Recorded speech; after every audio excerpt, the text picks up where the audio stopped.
Kisah Imam Abu Hanifah dan pemabuk yang bertaubat. Dalam sejarah Islam, terdapat sosok ulama agung yang bukan hanya dikenal karena kecerdasannya dalam ilmu fikih, tetapi juga karena ketulusan hatinya dalam memanusiakan manusia.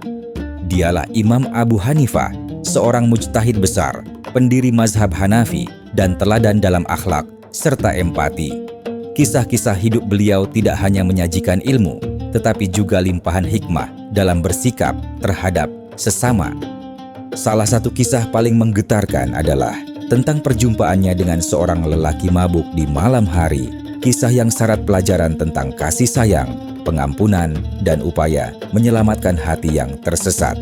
Mari ikuti kisah mengharukan ini dan temukan makna cinta sejati yang tersembunyi dalam tindakan seorang ulama besar dari seorang Imam Abu Hanifah. Malam itu, langit Kufah tertutup awan kelabu. Jalanan kota mulai sepi. Cahaya lentera dari rumah-rumah penduduk redup satu persatu. Di antara langkah-langkah yang perlahan menapak tampak seorang lelaki berjubah sederhana menyusuri lorong kecil menuju kediamannya. Dialah Imam Abu Hanifah, ulama besar, ahli fikih yang tak hanya menguasai ilmu syariat, tapi juga memiliki hati selembut sutra. Di malam-malam seperti itu, beliau sering keluar, kadang untuk merenung, kadang untuk memerhatikan keadaan umat secara langsung. Ia tak pernah mengasingkan diri dari realitas umat. Saat ia melewati sebuah jalan kecil, terdengar suara serak bercampur nyanyian miring dari arah kegelapan di balik bangunan. Imam Abu Hanifah pun menghentikan langkahnya, lalu mendekat perlahan. Dan di bawah sinar temaram lentera, tampak seorang lelaki tengah duduk bersandar di dinding dengan tubuh lunglai dan kepala terkulai. Aroma khamr atau minuman memabukkan menyengat dari mulutnya. Lelaki itu bernyanyi dengan suara yang pecah dan luka. "Ah, mereka meninggalkanku, padahal aku bukan penjahat." Imam terdiam. Kalimat itu lebih menusuk dari segala puisi. Ia tahu bahwa mabuk adalah dosa. Tapi yang ia lihat bukan hanya dosa, melainkan kesedihan, kesepian, dan permohonan diam-diam dari seorang jiwa yang sedang hancur. Ia mengamati lelaki itu sejenak. Mungkin sebelumnya ia orang baik. Mungkin ia terseret oleh nasib. Mungkin ia sedang kehilangan arah. Imam tidak menghampirinya malam itu. Ia tidak ingin mempermalukannya. Tapi kata-kata itu membekas dalam hatinya. Kata-kata, "Mereka meninggalkanku." Malam itu, ia lalui dengan hati yang berat. Namun, esok paginya, kabar yang mengejutkan datang kepadanya. Lelaki mabuk yang ia lihat sebelumnya telah ditangkap oleh penjaga malam dan dipenjarakan karena dianggap membuat kerusuhan. Mendengar kabar itu, hati sang imam tidak tenang. Ia merasa bertanggung jawab, merasa berdosa karena telah membiarkan lelaki itu tanpa melakukan apapun. Dalam diam, beliau merenung. Jika aku, seorang alim, hanya melihat dan membiarkannya, siapa yang akan menolongnya?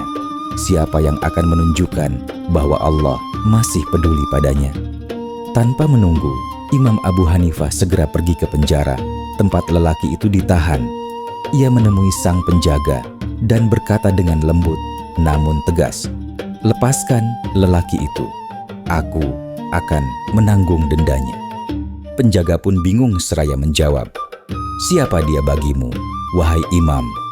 Beliau hanya menjawab, "Dia adalah bagian dari umat ini yang sedang tersesat, dan aku takut menjadi orang yang membiarkannya terus dalam kegelapan."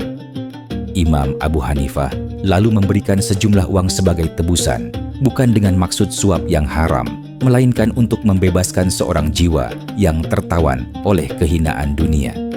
Tak lama kemudian, lelaki itu dikeluarkan dari sel. Matanya masih sembab, wajahnya kuyup.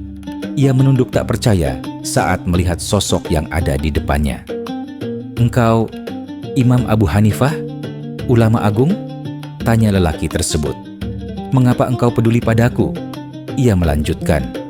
Imam Abu Hanifah menatapnya dalam-dalam. Dengan suara tenang tapi penuh kelembutan, ia menjawab, "Karena malam itu engkau berkata, 'Mereka meninggalkanku, dan aku tidak ingin menjadi bagian dari mereka." Lelaki itu terdiam. Kata-kata itu menampar kesadarannya. Di saat semua orang menjauhinya, ketika keluarganya mungkin sudah menyerah, ketika masyarakat memandang jijik, seorang ulama besar justru datang menjemputnya dengan cinta dan hormat. Hari itu menjadi titik balik. Ia tak hanya keluar dari penjara, tapi keluar dari kegelapan hidupnya. Ia bertaubat dengan sungguh-sungguh dan kelak menjadi salah satu pengikut setia Imam Abu Hanifah yang selalu berkata, "Ulama itu bukan hanya memvonis, tapi merangkul, bukan hanya mengajar, tapi menyelamatkan." Kisah ini sejatinya mencerminkan ajaran Islam yang penuh kasih terhadap sesama, bahkan terhadap pelaku maksiat. Allah Subhanahu wa Ta'ala berfirman, "Dan tolong-menolonglah kamu dalam mengerjakan kebajikan dan takwa, dan jangan tolong-menolong dalam berbuat dosa dan permusuhan."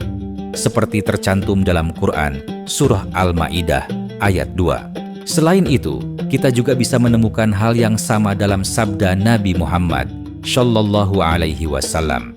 Barang siapa yang meringankan satu kesulitan dari seorang mukmin di dunia, maka Allah akan meringankan kesulitannya di hari kiamat.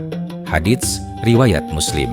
Imam Abu Hanifah menerapkan ajaran ini bukan hanya dalam fatwa, tapi dalam tindakan nyata yang menyentuh hati. Kisah ini bukan hanya mengharukan, tapi juga menggugah kita untuk bertanya, sudahkah kita menjadi manusia yang peduli, bahkan kepada mereka yang terjatuh dalam dosa? Sikap Imam Abu Hanifah dalam kisah ini mengajarkan pada kita bahwa jalan menuju hidayah bisa terbuka karena satu uluran tangan, serta satu sikap yang penuh kasih. Dan berikut ini ada beberapa pesan moral yang bisa kita renungkan dari kisah tersebut. Yang pertama adalah, jangan cepat menghakimi orang yang sedang tergelincir.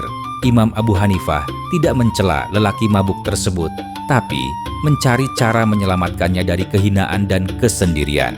Hidayah bisa datang dari empati, bukan kecaman. Yang kedua adalah bahwa peduli merupakan bentuk cinta tertinggi. Ulama besar sekalipun turun tangan menyelamatkan satu jiwa. Kebaikan kecil bisa menjadi sebab seseorang kembali kepada Allah Subhanahu wa Ta'ala. Yang ketiga adalah bahwa setiap orang punya harapan untuk berubah. Lelaki mabuk itu bukan ditolak, tapi dijemput. Islam tidak menutup pintu bagi siapapun yang ingin kembali. Yang keempat adalah bahwa kata-kata yang diucapkan seseorang bisa menjadi pintu hidayah. "Mereka meninggalkanku" adalah jeritan hati yang Allah perantarakan kepada Imam Abu Hanifah untuk menolongnya. Jangan abaikan sinyal pertolongan dari mereka yang lemah. Dan yang terakhir adalah bahwa ulama sejati tidak hanya bicara di mimbar, tapi hadir di lapangan kehidupan. Kisah ini mengajarkan bahwa dakwah juga adalah tindakan nyata, bukan hanya ucapan. Imam Abu Hanifah menunjukkan bahwa kasih sayang bisa menjadi jembatan bagi seseorang menuju cahaya. Ia tidak melihat siapa yang berdosa, tapi melihat potensi siapa yang bisa diselamatkan. Di tengah zaman yang keras, kita butuh lebih banyak hati yang lembut seperti beliau. Mari kita menjadi pribadi yang tidak meninggalkan siapapun, karena kadang satu uluran tangan bisa menjadi alasan seseorang kembali kepada Allah Subhanahu wa Ta'ala. Amin ya Rabbal Alamin.